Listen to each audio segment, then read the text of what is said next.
Hello guys, कसे आहात तुम्ही सगळे. आता आम्ही आलोय काय मम्मी गुजरात. हा, गुजरातला आलोय. आता तुम्ही बघू शकता बाहेरचा व्ह्यू. एक बोट चालली आहे.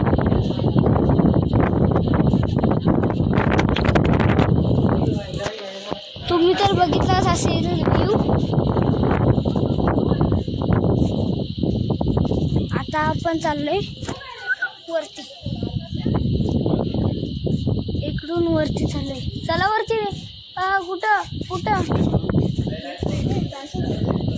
लिफ्ट.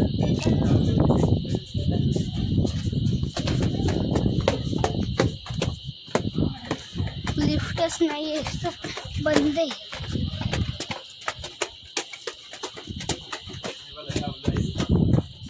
फायनली आपण स्टॅच्यूच्या जवळ पोहोचलोय. दी स्टॅच्यू ऑफ दी युनिटी.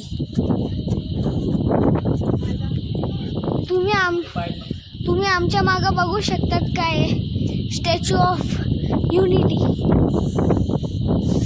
याचा पायच एवढा मोठा पडला बिडला तर.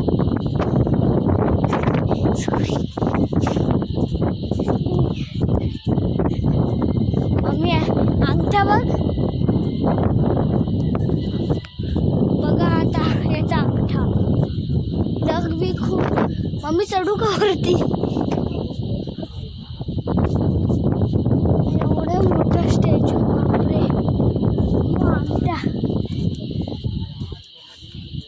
मम्मी याची हाईट तर माझ्या हाईट एवढी. याचं एक नख म्हणजे माझी अर्धी हाईट आहे. चला आता वरती जाऊ. वरती जायला रस्ता आहेच.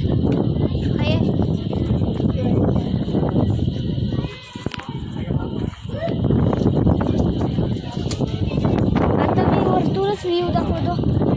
इथूनच लिफ्ट आहे. मुझको ही धोखा दिया.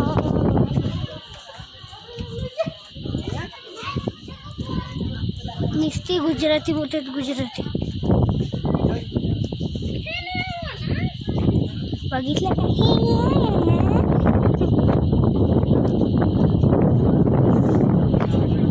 एवढ्या लांब आलोय फक्त पाय बघायला भेटलं. वरती बिरती जायची. बाबा वरती जायचे आहे ना याच्या. मग आपल्याला जायला रस्ताच नाही एवढा.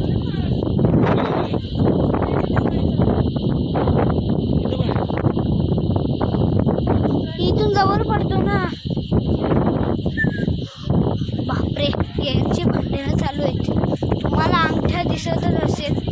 लय मोठा अंगठा आहे रे, लय मोठा अंगठा आहे.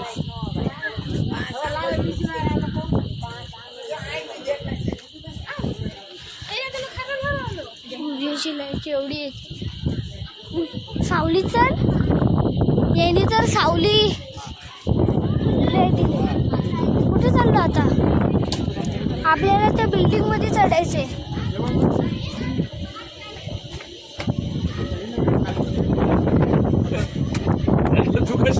अरे बाबा तू का घाबरतो. तुझा मुलगा नाही घाबरत, तू स्वतः घाबरतो.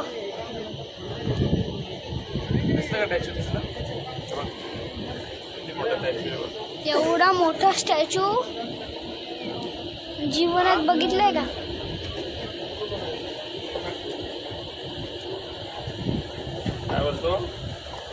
ये कोणी. एक मिनिट रुक जा. होती काय नाही आतमध्ये घुसायला का आपल्याला.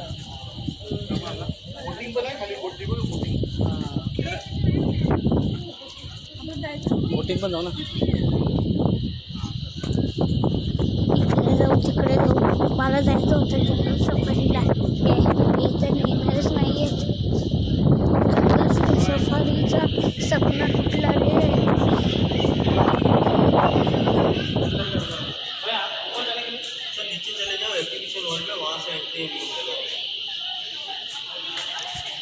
वरती आलो परत खाते.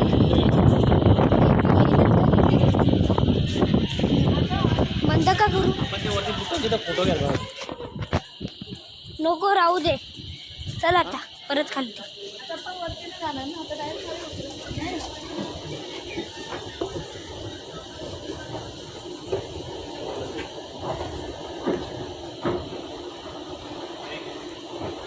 ते ड्रिल मशीनवर आलं, ड्रिल मशीन.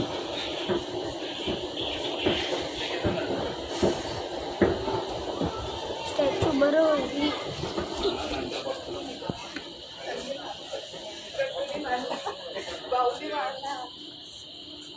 मागून ढकलून दिला का सटकलो इकडून का?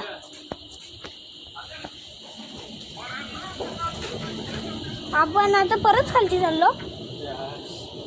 बोटिंग मधून जायचे. हे काय परत खालतून वरती, वरतून खालती करायला लावलं. बोटच्या आतमधून. हे बोटच्या आतमधून कोण जातो तुम्ही सांगा. बोटच्या आतमधून समजलं.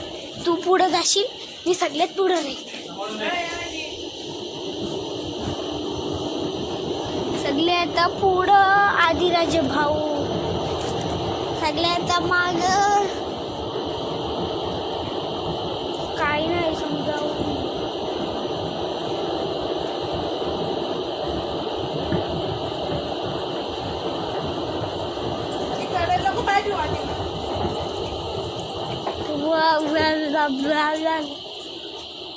नर्मदा नदीचा आशीर्वाद. माझा मोबाईल घ्यायला आली मम्मी.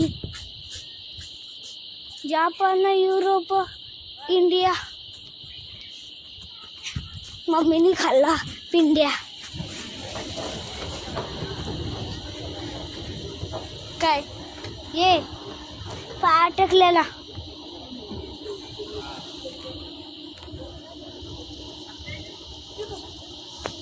हे पडली काय?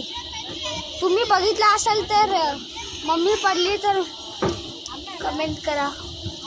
तो कोण?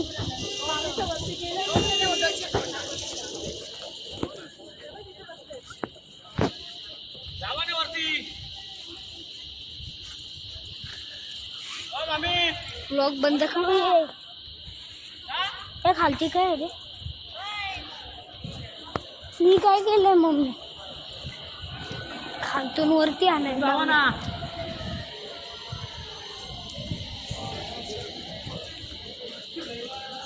म्हातारीचा बूट बघितलेला.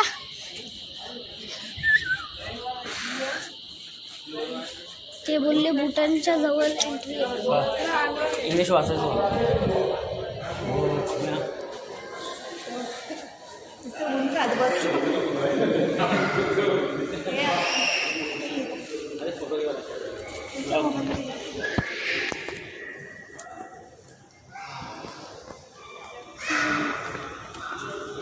काहीतरी एक सरप्राईज आहे तुमच्यासाठी.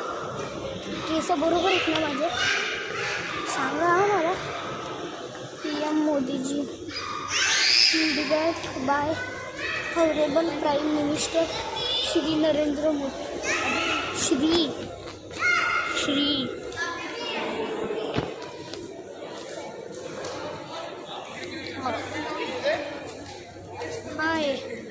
हाय काय मम्मी नाव? सरदार वल्लभभाई पटेल. सरदार वल्लभभाई पटेल यांचा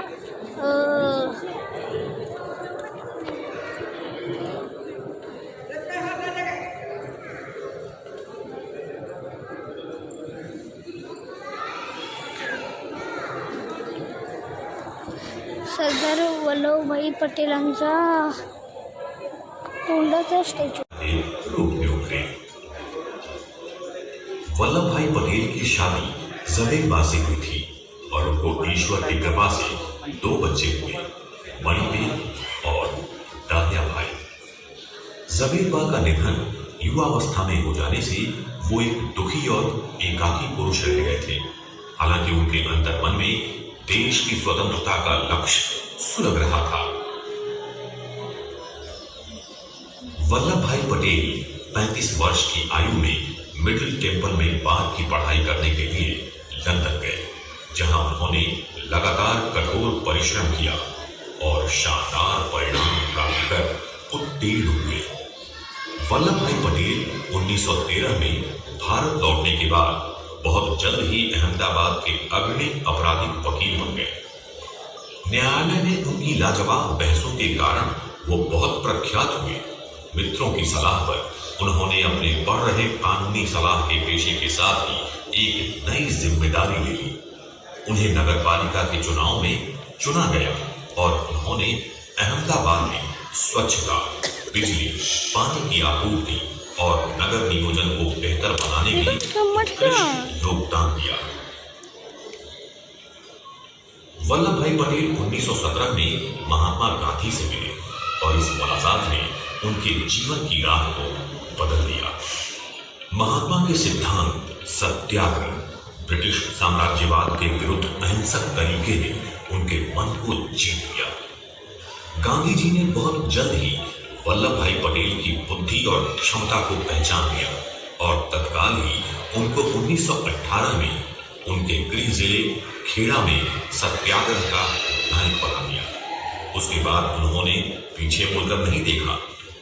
उन्होंने 1923 में बोरसद और नागपुर में सफलतापूर्वक सत्याग्रह आंदोलनों का नेतृत्व किया और 1928 में बारडोली सत्याग्रह के बाद उनकी राष्ट्रीय प्रतिष्ठा स्थापित हो गई और लोगों ने उनको सरदार कहना शुरू कर दिया। संघर्ष के नायक सरदार पटेल ने हजारों गुजराती किसानों को ब्रिटिश सरकार की अन्यायपूर्ण लगान वसूली के विरुद्ध अहिंसक प्रतिरोध करने के लिए प्रेरित किया। नागपुर में उन्होंने भारतीय तिरंगे को फहराने के आंदोलन को सफलतापूर्वक विजय दिलाई, जिसने उन्हें गांधी जी का भरोसेमंद सहायक बना दिया और वो स्वतंत्रता संग्राम के अग्रिम मोर्चे पर आ गए।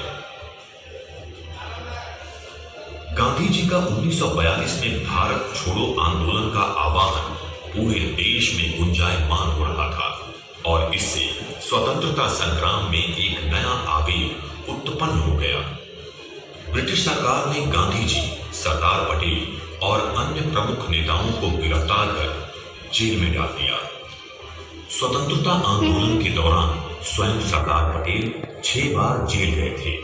15 जून 1945 को उनके जेल से बाहर निकलने के बाद द्वितीय विश्व युद्ध की पृष्ठभूमि के कारण ब्रिटिश साम्राज्य को भारतीय सैनिकों की सहायता लेने के लिए मजबूर होना पड़ा था, जिससे एक समझौता हुआ जिसने भारत पर उनकी पकड़ को कमजोर किया और स्वतंत्रता के लिए रास्ता साफ होने लगा। भले ही ब्रिटिश भारतीय जमीन से चले जाने को थे, लेकिन एक नया बवंडर तैयार हो रहा था। मोहम्मद अली जिन्ना के नेतृत्व वाली मुस्लिम लीग ने मुसलमानों के लिए एक देश बनाने के अपने कार्यक्रम और पाकिस्तान को साकार करने के लिए कई भारतीय मुसलमानों का समर्थन प्राप्त कर लिया था। भारतीय नेताओं के कड़े प्रतिरोध के बावजूद भारत के विभाजन को रोका नहीं जा सका। भारत को 15 अगस्त 1947 की अर्धरात्रि को स्वतंत्रता मिली, लेकिन ये बंटवारे के खून खराबे में नहाई हुई थी।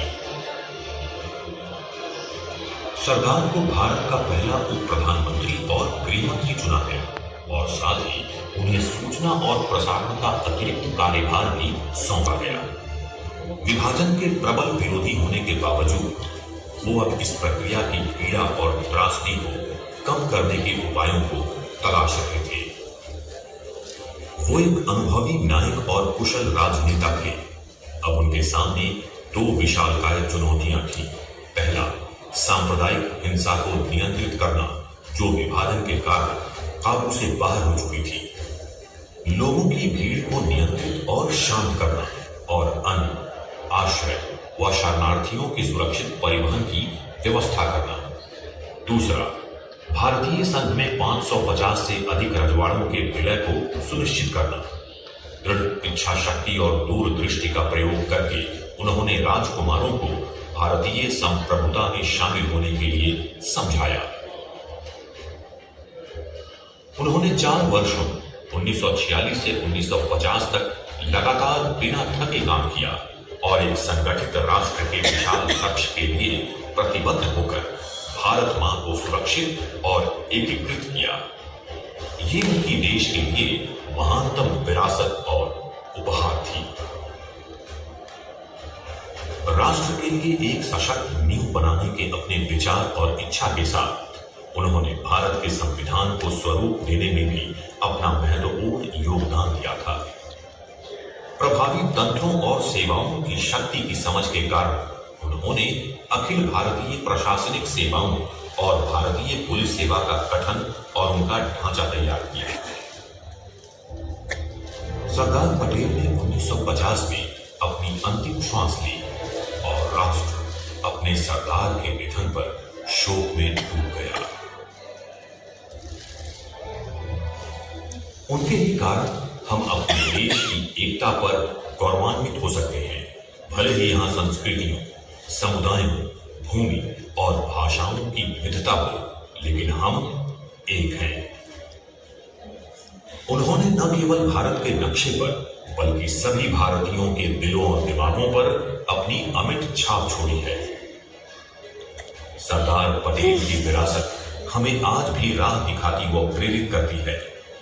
राष्ट्र उनके जन्मदिन 31 अक्टूबर को राष्ट्रीय एकता दिवस के रूप में मनाकर और इस महान नायक की साक्षी स्टैचू ऑफ यूनिटी की प्रतिमा को स्थापित करके उनकी स्मृति को श्रद्धांजलि देता है।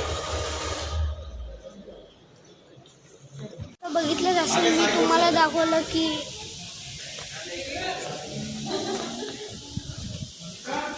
कुठली देशाची मूर्ती किती मोठी आहे।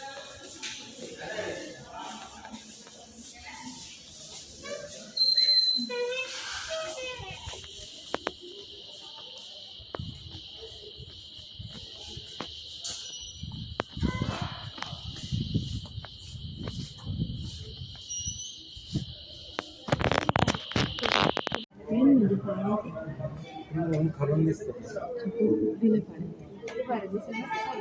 छोटी दिसते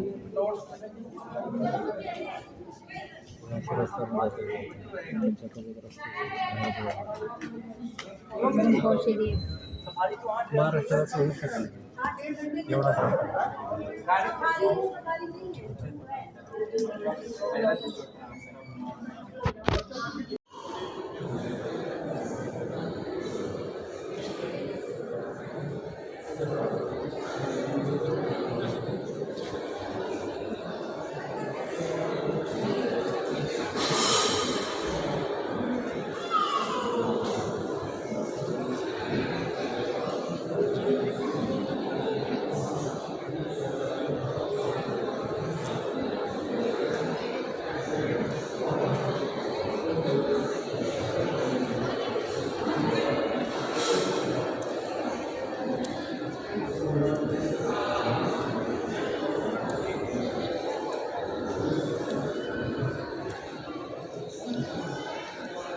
Thank you.